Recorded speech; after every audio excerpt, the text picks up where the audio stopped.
దీవించి ఆస్వాదించి బతుకొచ్చినాను. ఒట్టుకుండతో వచ్చిన నిండైన కొండలతో మీరు అందరిని తండ్రినైనా పంపించడం సహాయం చేయండి.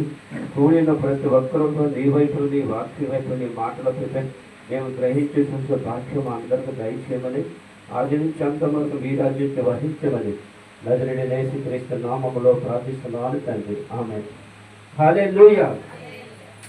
ప్రియమైన బిడ్డలారా, ఈ దినము మనము అందరూ సంతోషకున్నారా?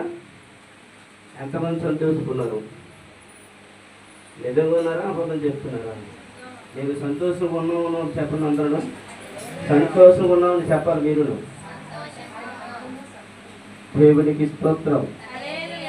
ఈ దినము మనము సంతోషం అనే యొక్క అంశం మీద కొన్ని మాటలు చెప్పాలని ఆశ కలిగి ఉన్నాను. దేవుడు నాకు ఇచ్చిన తలంతుల ప్రకారం మాట్లాడాలని చూస్తున్నాను.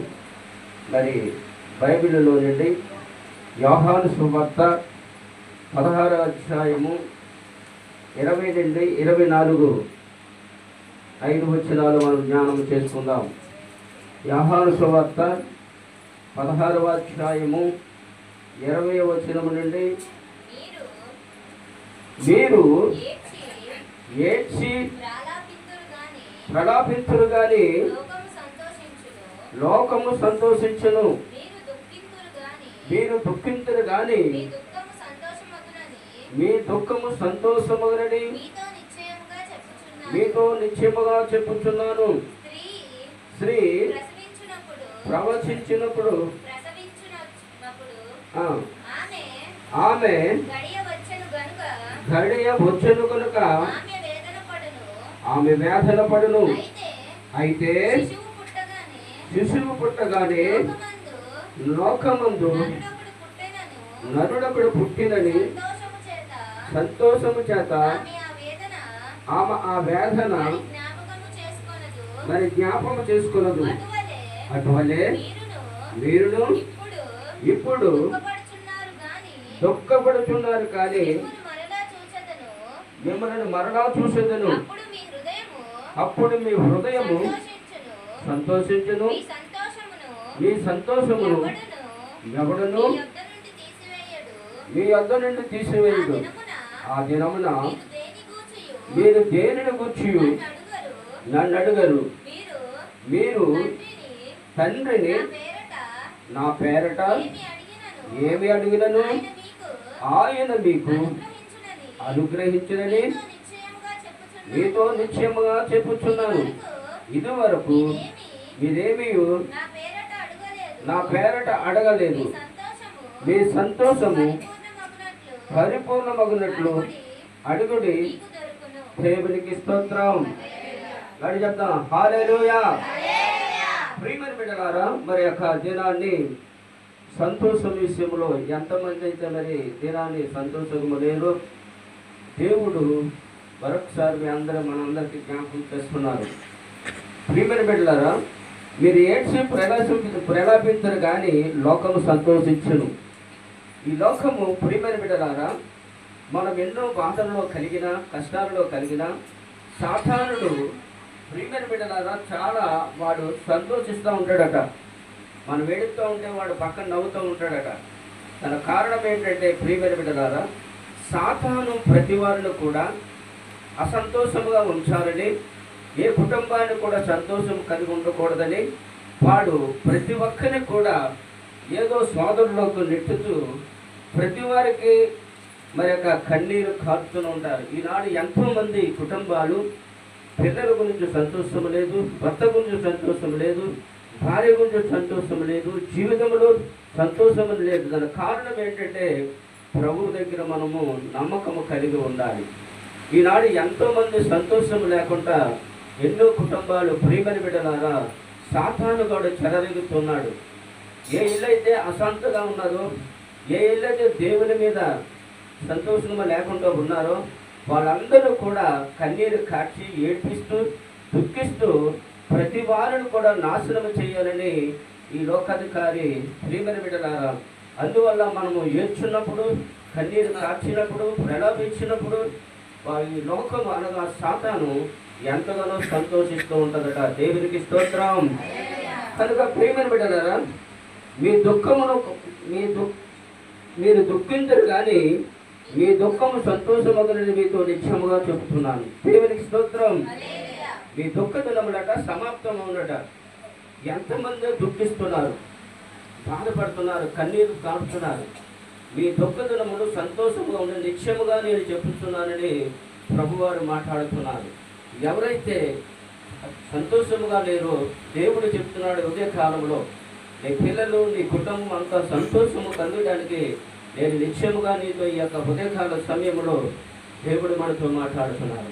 ఎంతమంది అయితే సంతోషము లేరో వారు ప్రతి వారిని కూడా సంతోషపరచడానికి, ప్రతి వారిని కూడా తనకున్న దుఃఖమును తొలగించడానికి, ప్రతి వారు కూడా తన ఏడుపులని ఇంట్లో కరపలు ఉండకుండా ఉండడానికి ప్రభువైన యేసుక్రీస్తు వారి దినాన్ని ప్రతి ఒక్కరి కూడా దేవుని మందిరానికి వచ్చిన దేవుని వాక్యం వింటున్న ప్రతి వారిని కూడా ప్రతి దుఃఖము నుండి ప్రియమైన బిడ్డల ప్రతి విలాపము నుండి ఆయన మనలను తొలగించి సంతోషాన్ని కలుగు చేస్తున్నది దేవుని వాక్యం సెలవిస్తున్నది. దేవునికి స్తోత్రం. హల్లెలూయా. కనుక ప్రియమైన బిడ్డలు అన్నారు చూడండి. తర్వాత స్త్రీ ప్రవేశించినప్పుడు ఆమె గడి వచ్చిన కనుక ఆమె వేదన పడును. అయితే శిశువు పుట్టగానే లోకమందు నరుడొకడు పుట్టినను సంతోషము చేత ఆమె ఆ వేదన జ్ఞాపకము చేసుకొనదు. ప్రియమైన బిడ్డలారా, స్త్రీ యొక్క 9 మాసాల నిండా తన యొక్క బిడ్డలను మోసినప్పుడు మరి ప్రవశించే టైంలోని మరి ఎంతగానో దుఃఖం కలిగి ఉంటుందట, ఎంతో వేదన. ఎందుకు నాకు ఎంత శ్రమ, ఈ వేదనని ఎంతో బాధపడుతూ స్త్రీ పిల్లలు కంటూ ఉంటుందట. ప్రియమైన బిడ్డలను చూడండి, ఆడబిడ్డ పుడితే ఇక దుఃఖంతో ఉంటుందట. ఇక్కడ అంటుంది ఒక కుమారుడు పుట్టాడట, భూమి మీద ఒక నరుడు పుట్టాడని ఆమె సంతోషం ఉండి తనున్న వేదన మర్చిపోయిందట. దేవునికి స్తోత్రం. అంటే ప్రతి స్త్రీకి కూడా కుమారుడు అంటే చాలా ఇష్టం అనుకుంటున్నాను, అవునా కదా? ఈ పిల్లలు ఆడపిల్లలు అంటే ఇష్టం ఉండదు. చూడండి, ఇక్కడ ఒక మొక్కరుడు పుట్టగలే ఆమె ఎంతో వేదనతో కలిగిన మహాభయంకర వేదనతో మరి ఒక మరణిస్తాన భయంకర పరిస్థితుల్లో ఉన్న ఆ యొక్క కాన్పు టైంలో ఎప్పుడైతే మొక్కరు పుట్టడమా నీకు అనగానే ఆ బాధలన్నీ మర్చి, ఆ వేదనలు మర్చి వెనక తనకు పుట్టిన కుమారుడిని ఒక నరుడు పుట్టాడు అని ఎంతో సంతోషంగా ఉంటున్నాడు తల్లి. దేవునికి స్తోత్రం. హల్లెలూయా. ఎంతమంది సంతోషిస్తున్నాడు, కుమారుడు పుట్టు సంతోషిస్తారు చెప్పండి తల్లిలు? బాగా ఉద్ధరిస్తారు కదా, కుమారుడు పుట్టు చాలా ఉద్ధరిస్తారు, మమ్మల్ని బాగా చూస్తారు, చేస్తున్నారు, చూడరు. కానీ ఈనాడు కుమారుడు కూడా తల్లిని చంపేసుకొని చాలా మంది ఉన్నారు. దేవునికి స్తోత్రం. నేను అడిగితే ఆడపిల్లలే బెట్టరు, చక్కగా తల్లి చెప్పినట్టు నడుచుకుంటూ ఇంట్లో పనులు చేస్తారు. కానీ మొక్కరులను వెండరు ప్రియమని బిడ్డ. కానీ ఆ తల్లి మొక్కరుడు పుట్టగల చాలా తన పని ఎంతో వేదనట. ఈనాడు ప్రియమని బిడ్డల మానవ జీవితంలో దుఃఖము, అనేకమైన కన్నీరు, ఏడ్పులు, ఇవన్నీ కూడా వేదన మానవ జీవితానికి సంతోషం అనేది అశాంతం అనేది కలిగి ఉన్నది కనుక ప్రభువైన యేసుక్రీస్తు వారి లోకానికి ఆయన జన్మించి ప్రియమైన బిడ్డలారా మానవతారముగా జీవించి ప్రతి వారిని, ప్రతి కుటుంబాన్ని, ప్రతి ఆత్మలను సంతోషము కలుగడానికే శిశువుగా ఈ లోకాన్ని పుట్టాడని బైబిల్ ఖచ్చితంగా మాట్లాడుతుంది. దేవునికి స్తోత్రం. కనుక ఈనాడు మనము సంతోషంగా ఉండడం కారణం ఏంటంటే ప్రభువైన యేసుక్రీస్తు వారి భూలోకాన్ని ఆయన ఉన్నారని. దేవునికి స్తోత్రం. హల్లెలూయా. హల్లెలూయా. చూడండి, ఇర్మీయా రాసిన గ్రంథంలో నుండి భక్తుడు త్వరగా 4 రెఫరెన్స్లో మళ్ళీ ఈ యొక్క మ్యాటర్లో పోతాం. 31వ అధ్యాయము 13వ వచనము. ఇర్మీయా ప్రవక్త అయిన ఇర్మీయా గ్రంథంలో నుండి 31వ అధ్యాయము 13.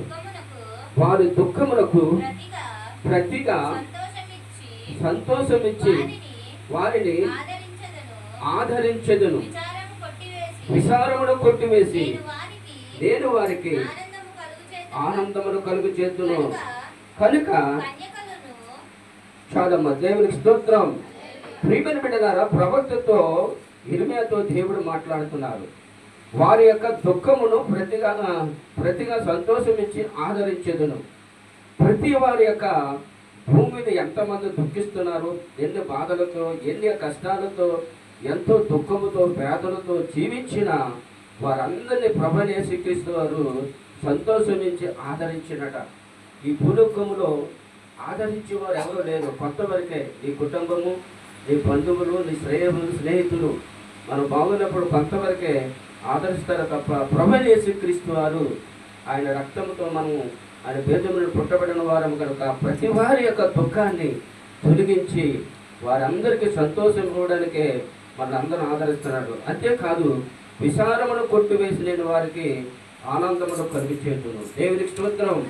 ఈనాడు అనేక మంది మానవుడు భూమి మీద అనేక విచారముతో నిండి ఉన్నారు. ఎప్పుడైతే విచారం అనేది మానవుడానికి వచ్చిందో వారు బలహీనత అయిపోతూ ఉంటారు. ఎప్పుడైతే విచారం మనకు ఉన్నదో ప్రార్థన చేయలేము. ఎప్పుడైతే విచారం అనేది మనలో ఉన్నదో ప్రియమైన బిడ్డలారా భక్తిగా జీవించలేము. అందువల్ల దేవుడు ఏంటంటే ప్రతి వారి యొక్క విచారాన్ని కొట్టివేసి నేను వారికి ఆనందమును కలుగు చేస్తున్నాడు. ప్రియమైన బిడ్డలారా, ఈరోజు మనం అందరూ కూడా ఆనందించాలి. ఫిలిప్పీ 4:4 అంటున్నారు, ఆనందించండి. మరలా చెప్తున్నా, ఆనందించండి. కనుక మనము దుఃఖించి ప్రలోభించి జానడం అనేది చేయలేము. కానీ ప్రభువైన యేసుక్రీస్తులో మనము ఆనందాన్ని సంతోషముగా కలిగి ఉంటే దేవుడు కూడా ఎంతో మన కొరకు సంతోషిస్తూ ఉంటూ ఉంటాడు. దేవునికి స్తోత్రం. కీర్తన 126 అధ్యాయము 5-6 వచనాలు చూద్దాం త్వరగా. కీర్తన 126 అధ్యాయము 5-6 వచనములు చదువు. కన్నీళ్లు విడుచుచు విత్తువాడు సంతోషగానముతో పంట కోసెదరు. పిడుగుల విత్తనమును చేతబట్టుకుని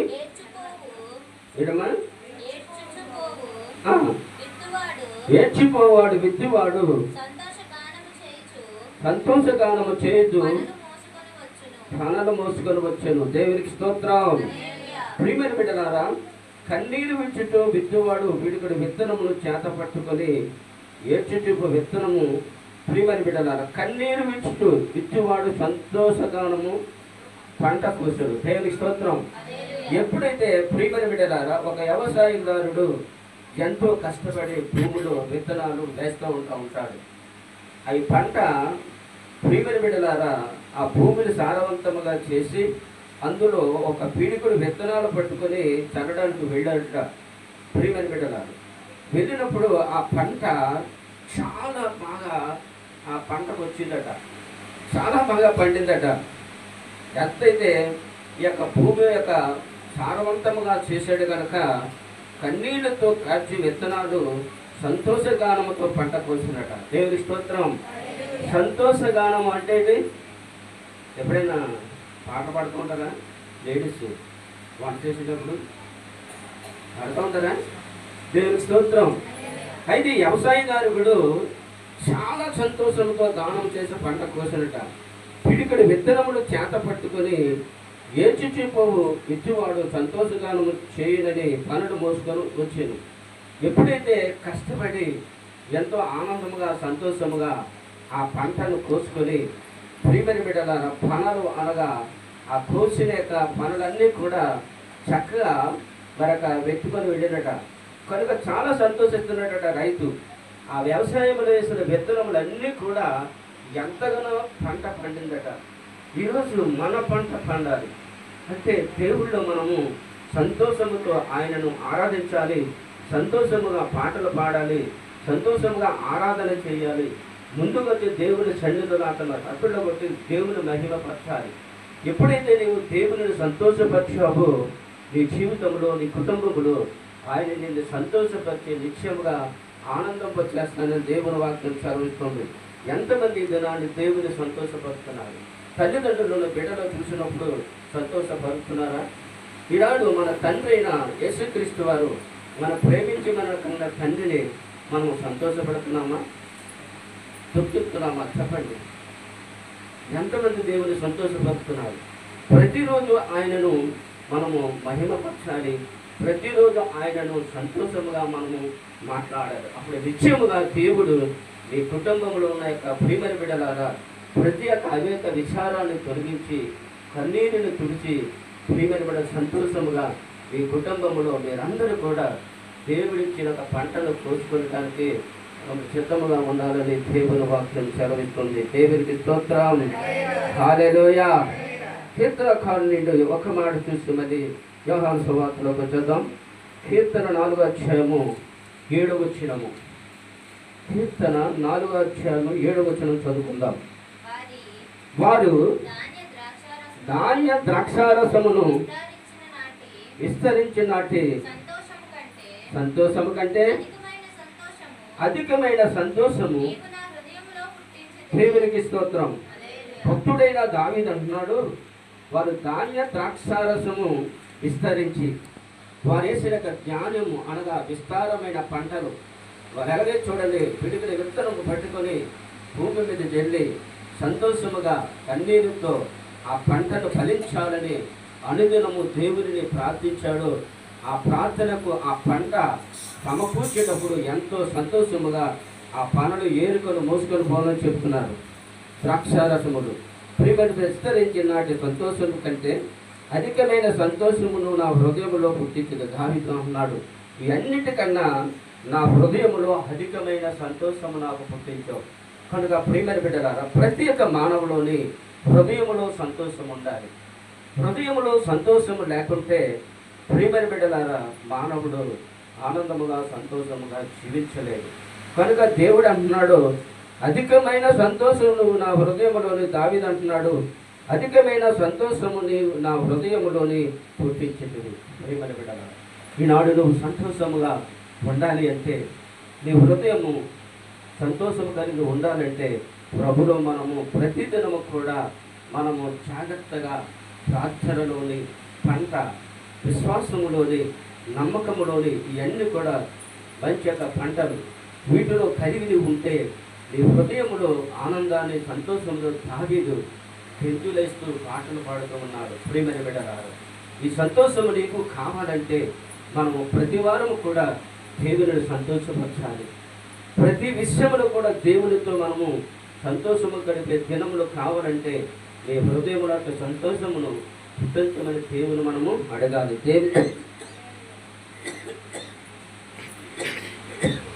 దేవుని స్తోత్రం. సామెతల గ్రంథములో సొలొమోను అంటున్నాడు 10:28 చూడండి. సామెతల గ్రంథము 10:28 చదవాలి.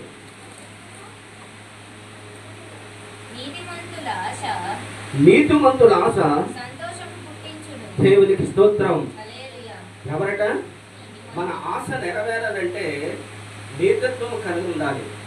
మన దేవుడు నీతిమంతుడు కనుక మనము కూడా ఆయన బిడ్డలుగా నీతి కలిగి ఉంటే మన ఆశలన్నీ కూడా ఫలిస్తాయి, సంతోషముగా ఉంటారు. ఈనాడు ఎన్నో ఆశలు కలిగి ఉన్నారు. బిడ్డల విషయంలో, కుటుంబ విషయంలో, ఉద్యోగ విషయంలో, మరొక సంసార జీవిత విషయంలో దేవుడు మనము దేవుని మీద ఆశపడితే నువ్వు నేను అందరం కూడా సంతోషం ఉంటాం. ఎవరి మీద మనము ఆశపడకూడదు. అందుకని సొలొమోను నీతిమంతుల ఆశ సంతోషమును పుట్టించాను. ఈనాడు మనము సంతోషంగా ఉంటున్నామా? ఎలా జీవిస్తున్నాం? మనం వేడుస్తున్నాం, లోకం సంతోషిస్తుంది. ప్రియమైన బిడ్డలారా ప్రేరేపిస్తున్నాం, లోకం సంతోషిస్తుంది. అలా కాకుండా దేవుడిలో మనము జీవించినప్పుడు తప్పనిసరిగా దేవుడు నిన్ను నన్ను కూడా ఈ కుటుంబం ఎప్పుడూ సంతోషంగా ఉండాలని దేవుడు చూస్తున్నారు. మీ పిల్లలు సంతోషంగా ఉండాలి. ఈరోజు పిల్లల వల్ల అనేక విచారము, కుటుంబంలో అనేకమైన కలతలు, అనేక విచారము ఇవన్నీ కొట్టివేయాలంటే దేవునితో మనము సన్నిహితము కలిగి ఉండాలని దేవుని వాక్యం సెలవిస్తుంది. యోహాను సువార్తలో ఒకసారి మన అనుకుందాం చూడండి. అటువలే మిమ్మల్ని మరలా చూసేదను. దేవునికి స్తోత్రం. ఏమంటున్నారండి? అటువలే మీరు ఇప్పుడు దుఃఖించుతున్నారు, కానీ మిమ్మల్ని మరలా చూసేదను. ప్రియమైన బిడ్డలారా మనము దుఃఖించుచున్న మరొకసారి దేవుడు మనల్ని చూస్తాడట. ప్రియమైన బిడ్డలారా మరలా చూసేదను అంటే నీ దుఃఖము అంతా కూడా దేవుని యొక్క కలిగి ఉండాలి. దేవునికి స్తోత్రం. హల్లెలూయా, హల్లెలూయా. అప్పుడు మీ హృదయం సంతోషించును. అంటారు మీ సంతోషమును ఎవడను దేవునికి స్తోత్రం. ఎప్పుడైతే మనము సంతోషము కలిగి దేవుడిచ్చిన సంతోషము కలిగి మనం ఇస్తే మనలో ఉన్న దుఃఖము, మనలో ఉన్న సంతోషాన్ని ఎవరు కూడా సాతానుడు తీసుకెళ్ళలేడు. ఈ లోకంలో ఉన్న యొక్క సాతానుడు ఎవరైతే దుఃఖముగా, ఏడుపుతో, కన్నీరుతో ఉంటారని చూస్తూ ఉంటున్నారు. కానీ దేవుడు మీ యొక్క సాతాను సమూహములను విడుదల చేసి నీ దుఃఖ దినములు సమాప్తం చేసును. నీ బాష్ప బిందువుల కన్నీరు పుట్టుగల దేవుడు మన దేవుడు కనుక ప్రియమైన బిడ్డలారా, మీ సంతోషాన్ని ఎవడ కూడా తీసుకెళ్ళలేడు. ఎందుకంటే ఇది దేవుడిచ్చిన సంతోషము. దేవుడిలో నీవు జీవిస్తున్నావు, దేవుడిలో నడుస్తున్నావు కనుక నీ సంతోషము పరిపూర్ణమగునని దేవుడు సెలవిస్తున్నాడు. దేవునికి స్తోత్రం. హల్లెలూయా. ఎంతమంది దుఃఖిస్తున్నారు? ప్రతిరోజు దుఃఖిస్తున్నారా?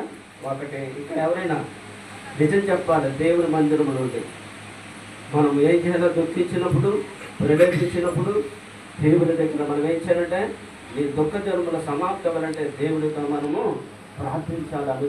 అనుక్షణము. దేవునికి స్తోత్రం. చదువుమా. ఆ దినమున మీరు దేనిని కూర్చు నన్ను అడుగరు. మీరు తండ్రిని నా పేరట ఏమడిగినను ఆయన మీకు అనుగ్రహించునని దేవునికి స్తోత్రం. ప్రియమైన బిడ్డలారా, మనము సంతోషముగా దేవుని అడగాలంటండి. సంతోషముగా ఎలాగైతే పనులు కోసుకున్న వ్యవసాయదారుడు సంతోషిస్తున్నాడు, నీవు కూడా అడిగేటప్పుడు, కోరేటప్పుడు సంతోషం అడగాలట. కానీ అంటున్నాడు, ప్రియమైన తండ్రి నా పేరట నేనేమడిగినా ఆయన మీకు అనుగ్రహించి నిత్యముగా చెప్పాను. దేవుని స్తోత్రం. ప్రతి విషయాన్ని కూడా దేవుని అడగాలండి. అడగడము అంటే ఏంటి? దేవుడితో మాట్లాడడం అంటే ఏంటిది? ప్రార్థన. ప్రార్థనలో ప్రతి విషయాన్ని మనం అడగాలి. నీ పిల్లల కొరకు, నీ కుటుంబం కొరకు, సంఘాల కొరకు ప్రతి విషయాలు కూడా దేవుని అడగాలి. నీ అవసరాల కొరకు నీకు ఏదైతే కావాలి అడగాలి. దేవుడు తప్పనిసరిగా ఇస్తానంటున్నాడు. ప్రియమంటున్నారా, మనం అడిగేది దేవుడి దగ్గర పొందుకున్న వాళ్ళ ఉండాలి. ఏదో మనం ఇచ్చినట్టు అడిగేది కాదు. ప్రియమైన బిడ్డలారా, మనకు డాల్ఫిన్ కావాలి అని అడిగితే దేవుడు ఇస్తాడా? ఇస్తాడు. కానీ నువ్వు అంచులుగా ఎదిగే పరిస్థితులు చూసుకోవాలి. ఒకసారి ఎదిగిపోతే ఏంటవుతుందా? బిల్డింగ్ కింద పడిపోతుంది. దేవుని స్తోత్రం. కనుక అడగండి. మీ అవసరాలు ఏంటి అడగండి. దుఃఖిస్తున్నారు, ప్రేరేపిస్తున్నారు, కన్నీరు కలుస్తున్నారు. ఈ దుఃఖదలమలన్నీ కూడా దేవుడు కలిగించి మీరు అడిగిన ప్రతి ఒక్కరు కూడా దేవుడు మీకు కలిగిస్తాడని దేవుని వాక్యం సెలవుస్తుంది. దేవుడు ఒక మాట చూడండి, చదవండి. ఇదివరకు మీరేమీ దేవునికి స్తోత్రం. ఎవరి పేరు అడగలట? చెప్పండి. ఎవరి పేరు అడుగుదాం? దేవుని పేరు అడగాలి. దేవుని పేరుందా? ఏ పేరుంది? యేసయ్య. యేసయ్య నాకు పలానది కావాలి. మన తండ్రిని ప్రియమైన బిడ్డలారా, ఎలాగైతే పిల్లలు అడుగుతారో తండ్రి తన పిల్లలను సంతోషపరుస్తారు. తండ్రి పిల్లలు వెళుతున్నప్పుడు ఐస్ క్రీమ్ వచ్చిందనుకో, డాడీ నాకు ఐస్ క్రీమ్ కావాలంటే ఇస్తాడు కదా? ఇస్తాడే కూడా ఇస్తాడు. అప్పుడు ఆ పిల్లవాడు ఎలా ఉంటాడు? అబ్బా మా డాడీ నాకు ఇచ్చాడో ఎంతో సంతోషిస్తాడు. ఈరోజు నీ జీవితంలో ఏదైతే అడుగుతున్నావో ఆ అడిగే ప్రతి ఒక్కరు కూడా దేవుడు అనుగ్రహిస్తాడట. ఎప్పుడు కూడా నా పేరట మీరు అడగలేదని చాలామంది ఎలా అడుగుతున్నారో నాకు తెలియదు. కానీ దేవుని అడిగే రీతిలో మనం అడిగితే కంపల్సరీ దేవుడు ప్రతి ఒక్కరు కూడా అనుగ్రహిస్తారు. మీరు అడిగేది ఎప్పుడైనా పొందారా? సంఘంలో ఎంతమంది దేవుని అడిగితే పొందారు మీరు? అప్పుడు చాలామంది. దేవుని స్తోత్రం. అందువల్ల ప్రతి విషయాన్ని కూడా దేవుని మనము అడగాలి. మన తండ్రిని సిగ్గుపడవసరం లేదు. మన అవసరం మనది. ఇదిగో నా జీవితం ఎలా ఉంది, నా బ్రతుకులో ఉంది అని ప్రతిదీ కూడా మన తండ్రి దగ్గర గుర్తిస్తూ కన్నీరు కాసి దిగినప్పుడు తప్పనిసరిగా దేవుడు అనుగ్రహిస్తానంటున్నాడు. దేవునికి స్తోత్రం. ఈ సంతోషము పరిపూర్ణమగినట్లు అడుగుడి. దేవునికి స్తోత్రం. మీ సంతోషాన్ని పరిపూర్ణము, ఆనందమును, సంతోషము కలిగా ఉండాలంటే దేవుని అడగడట. అత్త ఏం లేదు అన్నాడు, అడుగుడు మీకు ఇవ్వబడదు. దేవుని స్తోత్రం. అందువల్ల మనం ప్రతి విషయాలు కూడా దేవుని అడిగేవారుగా ఉండాలని, ఈ సంతోషము పరిపూర్ణంగా కలిగి ఉండాలని దేవుని దినాన్ని ఎంతమంది అవిచారులు కల్పించి మీ యొక్క దుఃఖములను సమాప్తి చేసి దేవుడు మీరు అడిగిన ప్రతి ఒక్కరు కూడా దేవుడు అనుగ్రహించినప్పుడు ఆయన మాకు సిద్ధంగా ఉన్నాడు. దేవునికి స్తోత్రం. హల్లెలూయా, హల్లెలూయా. చివరిగా ఒక మాట చూసుకుందాం. యోహాను సువార్త 15:11 చూద్దాం. యోహాను సువార్త ఏడమా, నీ యందు నా సంతోషము ఉండవలనని, మీ సంతోషము పరిపూర్ణము కావాలనని ఈ సంగతులు. దేవునికి స్తోత్రం. హల్లెలూయా. ఏమంటాడమ్మా? మీ సంతోషము పరిపూర్ణం కావాలని మీతో నేను అందరికీ చూపుతున్నాడట. దేవునికి స్తోత్రం. హల్లెలూయా. మన దేవుడు మనలను సంతోషపరిచే దేవుడు కావున మనం ఎల్లప్పుడూ కూడా దుఃఖంలో ఉన్నా, బాధలో ఉన్నా, ఏమున్నా సంతోషంతో మన తండ్రిని అడగాలి. ప్రేమను విడగాలి. ఎప్పుడైతే సంతోషంగా మనం అడగమో దేవుడు మనకు కూడా సంతోషంగా ఇస్తాడు. దేవునికి స్తోత్రం. కనుక ప్రేమను విడగారా, ఈ దినము ఎంతమంది అయితే అవిచారణ, బలహీనత కలిగి ఉన్నారో దేవుడు మాట్లాడుతున్నాడు. ఇగో మీ యొక్క సంతోషాన్ని నేను పరిపూర్ణం చేస్తానంటున్నాడు. ఎంతమంది హృదయంలో దుఃఖిస్తున్నారు, ఎంతమంది ఇంట్లో కన్నీరు కాస్తున్నారు, ఎంతోమంది సంతోషం లేక తిరుగులాడుతున్నారు. ప్రేమను విడలారా, అలాంటి సంతోషం కలిగిన దేవుడు మన రక్షకుడైన యేసుక్రీస్తు. కనుక ఎక్కడ సంతోషం ఆయన సన్నిధానంలో మనకి సంతోషం ఉంటాడు. ప్రేమను విడలారా, ప్రతి ఒక్కరు కూడా మరి దేవుడిని మనం సంతోషిద్దాం, ఆనందంతో అని దేవుడి వాక్యం మనకు సెలవిస్తుంది. దేవుడి స్తోత్రం. దేవుడి యొక్క కొద్ది మాటలు జీవించిన కాక. హల్లెలూయా.